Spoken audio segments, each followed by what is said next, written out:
So hello everyone, একটা Instagram অ্যাকাউন্টে তোমার প্রোফাইলে যে ফটোর নিচে যে ক্যাটাগরিটা শো হয় ওটা হাইড করবে কিভাবে।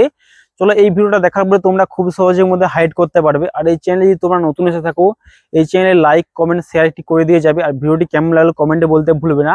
আমার ভিডিও সাইডে ইনস্টাগ্রাম অ্যাকাউন্টে প্রোফাইলে যে ক্যাটাগরিটা শো হয় ওটা অফ করার জন্য কিছু সেটিংয়ে তোমরা অফ করতে হবে।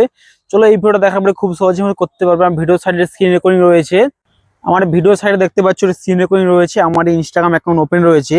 এই চ্যানেলে তোমার ফার্স্ট দেখাচ্ছে আমার ফটোর নিচে ব্লগার নামে একটা ক্যাটাগরি শো হচ্ছে, এটা হাইড করে দেখাবো। তোমরা হাইড করার জন্য সবার ফার্স্ট এখানে যে অপশনটি রয়েছে এডিট প্রোফাইল বলে ওখানে টাচ করবে। টাচ করে দেওয়ার পরে ডিটেলসটি খুলে যাবে। ডিটেলস খোলার পরে সবার নিচে একটা অপশন শো হবে যে প্রোফাইল ডিসপ্লে বলে, ওখানে সিম্পলি জাস্ট ডান সাইডে তীর চিহ্ন রয়েছে ওখানে টাচ করবে। টাচ করে দেওয়ার পরে এখানটা অপশন যে রয়েছে ডিসপ্লে ক্যাটাগরি লেভেল, এটাই তুমি যদি অফ করে দাও তাহলে তোমার ক্যাটাগরি শো হবে না। তোমাদের লাইভ করে দেখাবো। চলো এটা ফার্স্ট আমি অফ করে দেই। অফ করে দেওয়ার পরেই তোমার টিক মার্কে অপশন রয়েছে, টিক মার্কে ক্লিক করে দেবে, রিপ্লেস নেওয়ার পর অটোমেটিকলি সেট হয়ে যাবে।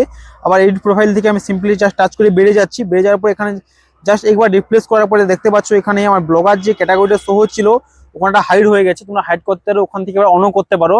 তোমরা যদি হাইড হয়েছে কিনা স্পট হবে, তো দেখতে পাচ্ছ আমার ক্যাটাগরি এখানে শো হচ্ছিল এখন হাইড হয়ে গেছে। তোমরা ওই অপশনটা থেকে হাইড এবং শো করাতে পারবে। ভিডিও দেখার পরে বুঝতে পেরে গেছো একটা ইনস্টাগ্রাম অ্যাকাউন্টে ক্যাটাগরি কিভাবে শো এবং হাইড করাতে পারবে। আর তোমরা যদি এই চ্যানেলে নতুন কোনো ভিডিও দেখতে চাও, ফেসবুক ইউটিউব এবং অন্য কোনো আদার্স রিলেটিভ ভিডিও দেখতে চাও, আমাকে কমেন্ট করে বলতে পারো, ওটা আমি ভিডিও আপলোড করার চেষ্টা করব।